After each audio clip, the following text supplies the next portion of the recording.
This podcast will deal with the histology of secretion. Your learning objectives: you should be able to identify the major types of secretion, and you should be able to identify the major exocrine glands. Now, when we look at gland development, we can consider development of both endocrine and exocrine glands. Now, we'll talk about endocrine glands in much more detail later in the course, but if you look at how glands develop from an epithelium, basically the surface epithelium invaginates, and as the endocrine gland develops, the gland itself loses continuity with the surface epithelium, so there's no duct system, and hence the endocrine gland has to secrete its product into the bloodstream. On the other hand, exocrine glands, as the epithelium is invaginating, there's a continuity with the epithelial surface, and so the exocrine glands secrete their products into a duct system. If you briefly compare and contrast endocrine and exocrine glands, the endocrine products, which are hormones, will travel in the blood to distant targets. Paracrine products, which are also hormones, travel in the interstitial space to very close targets. On the other hand, exocrine glands, their products, which can be enzymes, mucus, lipids, entire cell contents, are released into a duct system. Now, what I'd like you to note from these images is the polarization of cells and the directionality of secretion in cells of endocrine glands versus exocrine glands. You can see in the images on the top the endocrine gland cells sitting on the basal lamina. The cells are polarized such that secretion occurs towards the basal surface, whereas on the other hand, exocrine glands, again, the cells sit on the basal lamina, but the cells are polarized so that secretion occurs towards the apical surface, and of course it is in this surface where the secretory products will be collected by the duct system of the exocrine glands. When we talk about types of secretory glands, we have some general categories. We can actually talk about single cells of secretory glands, like goblet cells that you'd find in various organs in the body. You can have a secretory sheet of cells, like you'd find, for example, in the uterus or the stomach. You might have an intraepithelial gland. These are common in the upper respiratory tract. You may have an acinar or alveolar gland. For an example of this would be the pancreas. You can have tubular glands like the sweat glands. You can have tubuloacinar glands like the salivary glands. Exocrine glands can also be classified as simple or compound glands, and I'll show you a diagram about how to make those distinctions in a few minutes. This is an example of a goblet cell as a single cell acting as a secretory gland. The black arrow highlights a goblet cell. There's several you can see around the mucosal surface in the small intestine of what this image is, and then the diagram on the right shows the goblet cell, and basically the vesicles are exocytosed by constitutive secretion, and so I could ask you what are the vesicles coated with, and you would say they're coated with COP2 proteins. This is an electron micrograph of the goblet cell. You can see the mucinogen granules in the cytoplasm of these goblet cells. Here's an intraepithelial gland in the respiratory epithelium. You can see the gland among the ciliated pseudostratified columnar epithelium, and then a compound acinar gland in the connective tissue below this epithelium. If you look at the general structure of exocrine glands, ducts from the glands are going to lead either to the organ, if you talk about an organ like the pancreas, or to the body surface, if you talk about the sweat gland duct or the lactiferous ducts in the mammary glands. Now, inside the gland, the duct runs through connective tissue septa. It will branch extensively, and the smallest divisions of the branches of the duct will end in the secretory portion of the gland. So we talk about the secretory portion of the gland being the acinus, and then the duct portion of the gland would be the conducting portion of the gland. That is the portion that takes the secretory product away from the secretory cells on out to the surface, for example. The branching nature of ducts makes the nomenclature fairly confusing. We can talk about the main excretory duct, and then we can talk about lobar or interlobular ducts. That's one and the same. One thing I want to remind you, all the ducts in the glands are basically excretory ducts. So this nomenclature does become a little bit confusing. We talk about interlobular ducts as the ducts running between lobes of glands, and then intralobular ducts are the ducts within lobes. Some glands have a specialized type of intralobular duct called a striated duct, and those ducts function to concentrate the secretory product. We'll talk about those a little bit later. And then the smallest of the intralobular ducts are called intercalated ducts. For the point of our course, we're going to operationally define an intercalated duct as a duct that is not any larger than the secretory acinus of the associated gland. It may be smaller than the acinus, but not any larger than. I don't want to make a big deal about duct nomenclature because it is confusing, and I won't really ask you that much in the way of making identifications based on duct nomenclature. This diagram shows a classification scheme for exocrine glands based on the secretory and duct portions of the glands. The cells shown in green would be the secretory cells. The cells shown in purple would be the duct portions. The glands can be classified as either simple glands or compound glands. So you can see you can have a simple tubular gland, a simple branched tubular gland, a simple coiled tubular gland. You can have a simple acinar gland or a simple branched acinar gland. Now, acinar just basically means a ball of cells, and you can just see by the diagram that the tubes are more straight and the acini, the secretory units, are more like a ball shaped. Now, you can also have a compound tubular gland, a compound acinar gland, or a compound tubulo-acinar gland. Now, if you look at these, what makes a gland simple is the fact that the secretory units all have their product carried away by basically a simple duct system, where the compound glands have the secretory product carried away by a more complex duct system. And I think the diagram shows that fairly well. Now, if you look at mechanisms of secretion, we talk about holocrine secretion, where the entire cell disintegrates and its contents are released. We talk about merocrine secretion, which is classic exocytosis, and we talk about apocrine secretion, where just a portion of the cell pinches off and that becomes the secretory product. This slide puts into perspective for you the types of glands in relation to the secretion. If we talk about salivary glands, we're talking about a gland that uses merocrine secretion, and so as you might imagine, secretory vesicles are just exocytosed into the duct system and the secretory product is carried away. If you talk about a gland like a sebaceous gland, that's a gland that utilizes holocrine secretion, and in that case the entire cell ruptures or disintegrates, and the oily products that remain from the cell become the secretory product. In the case of the mammary gland, this is a gland that uses apocrine secretion, and in this case just pieces of the apical portion of the cell pinch off, and those pieces of the cell essentially become the secretory product. Those pieces of the cell might be encasing, for example, lipids, which you'd expect in the high fat content of a nursing mother.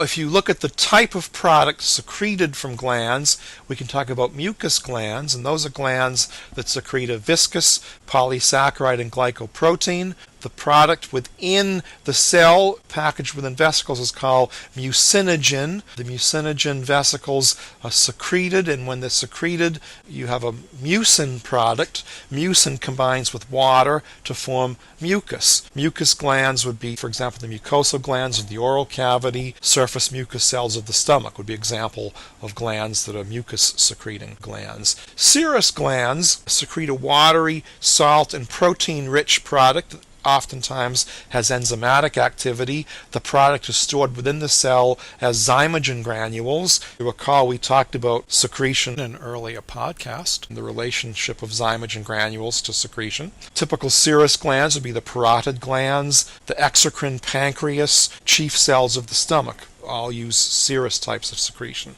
And then there are mixed glands that have both mucus and serous secretion. For example, the submaxillary and sublingual salivary glands are mixed types of glands.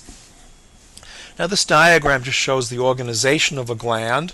There are mucus cells, of course, and serous cells, mucus cells secreting the mucus secretion, the serous cells secreting the proteinaceous secretion. There are serous demilunes, which on the diagram suggests these are protein secreting cells that are on the back end of a group of serous cells. We'll talk about this a little bit more in a few minutes. And then of course we can talk about intercalated duct cells and striated duct cells in the glands that have striated ducts. Intercalated ducts, the cells may actually be generative. These cells secrete a bicarbonate solution. They absorb chloride. Striated duct cells are specialized for active transport. They reabsorb sodium. They secrete potassium and bicarbonate, and they're common in the salivary glands. We will talk about another type of cell in these glands a little bit later called the centroacinar cell. I also want you to note that these glands have myoepithelial cells that surround the secretory component of the gland. These myoepithelial cells are of course contractile, and the contractile nature of the myoepithelial cells helps to push the glandular secretion out of the secretory unit into the duct portion of the gland. This just shows the arrangement in a slightly different point of view. The intercalated duct in this diagram is shown smaller than the diameter of the secretory acinus. Remember, for the point of view of operational definition, the intercalated duct can be up to the same diameter as the secretory acinus. This one shows diagrammatically a striated duct, and you can note the myoepithelial cells that surround not only the secretory component of the gland but the duct component of the gland. And again, the myoepithelial cells help to push the secretory product out of the gland. And then you can realize that the myoepithelial cells rest upon a basal lamina. This is a mixed salivary gland showing serous demilunes and striated ducts, the mucus component of the gland, the end of the arrow, and the serous demilune at the arrow head. You can see, therefore, several serous demilunes and mucus acini in this section. You can also note a blood vessel because the numerous red blood cells in the lumen of the vessel, and of course the endothelial cells that line that vessel. A point that I would like to make, and this is interesting, serous demilunes are actually thought now to be artifacts of chemical fixation. The image on the right shows the typical serous demilune as these protein secreting cells on the back end of the mucus cells. Now it's thought that during chemical fixation the mucinogen droplets in the mucus secreting cells just expand, and as they expand they're just pushing the serous cells away, so kind of towards the back end of the secretory unit. Indeed, with more modern types of fixation, when you do just a rapid freezing, you don't see serous demilunes. You see interspersed among the acinus mucus cells and serous cells. So the serous demilune we now believe is an artifact of fixation, albeit a very useful artifact to help identify the glands histologically. Something that's not related to this, but it comes to my mind when we study the GI tract. The mucosa of the colon looks like it's almost exclusively goblet cells. Indeed, the colon only has about 20% or 25% goblet cells in the mucosal surface, but most of the cells look like goblet cells, and it's the same deal. As the tissue is fixed, the chemical fixation causes the mucus droplets in the goblet cells to expand, and all the other enterocytes are pushed away and you don't actually see them. This diagram shows the major components of salivary glands. The salivon, which is actually a name given to the basic unit of a salivary gland, is shown on the left, and then diagrammatically what the parotid, submandibular, and sublingual salivary glands would look like. In humans, the parotid gland is a purely serous secreting gland. The submandibular or submaxillary gland is a mixed gland, but mostly a serous secreting gland. The sublingual gland is a mixed gland, but mostly a mucus secreting gland. You can see the proportion of these glands that would be contributed to by intercalated duct cells and the striated duct cells, and then of course the excretory duct components. Let's just say a few words about saliva. Saliva has a protective function and functions in digestion. Obviously, it moistens the oral mucosa. It moistens dry food to aid in swallowing. Saliva facilitates the activity of taste buds. It also has a buffering capacity for the oral cavity, and because of the enzymes like alpha amylase, it aids in digestion of carbohydrates. Because there's lysozyme and IgA in saliva, it controls the bacterial flora of the oral cavity. Saliva also plays an important role in the maintenance of teeth and in tooth development because it serves as a source of calcium and phosphate ions. There's a very thin film of protein, about 1 micrometer thick, that helps to coat the teeth. It's called an acquired pellicle. This coating of protein helps to prevent dental caries. I don't need to go over this, but you remember that plasma cells secrete IgA, and this IgA is taken up by the glandular epithelium and secreted into the glandular lumen. This table shows some characteristics of the exocrine glands. You should go over these. So for example, the sublingual gland is a mixed gland. It's a mostly mucus secreting gland. The submandibular or submaxillary gland is a mixed mucus serous secreting gland, but mostly serous. The parotid gland, we can say, is purely serous. The mechanisms of secretion for all of these salivary glands are merocrine, and of course they have intercalated, striated, and interlobular ducts. The pancreas is, at least from the exocrine portion of the pancreas, is serous secreting by merocrine mechanism, intercalated ducts, interlobular ducts, no striated ducts in the pancreas. Now, of course, the endocrine portion of the pancreas secretion comes from islet cells. We'll talk about that later. And you can see the sweat glands, simple tubular glands, merocrine secretion. Axillary sweat glands, simple tubular glands. The axillary sweat glands probably merocrine secretion, although histologically some people think that they have apocrine secretion. The sweat glands around the anal region are apocrine secreting. The mammary glands, of course, secrete protein and lipid. They're both merocrine and apocrine secretion. Sebaceous glands don't really have a duct. They use the hair follicle as their duct. Holocrine secretion, the entire cell breaks down. There are other types of secretory glands that are mixed in the GI tract and in the respiratory tract. Finally, I would like to point out that some people consider the testis and ovary as a secretory type gland, the product being the gamete. So you might say the mechanism of secretion here is cytocrine. It's an intact cell. The duct system in these would be complex, and we'll talk about the testis and the ovary later in the course. This is an image of the parotid gland, the arrow highlighting the striated duct. Characteristic of striated ducts, they have numerous basal infoldings with mitochondria interdigitated in those infoldings, and that's where the act of transport occurs. This is an example of the submaxillary gland, the black arrow showing in the intercalated duct. You can see 2 mucus alveoli on this image. Again, a submaxillary gland, the arrowhead highlighting duct systems here. This is a mixed gland, but mostly serous secreting. There are just a few mucus acini on this. Here's the sublingual gland, and this gland is, of course, mostly mucus secreting cells. There's a connective tissue septum running right down the middle of the image, and you can see the mucus acini on either side of the septum.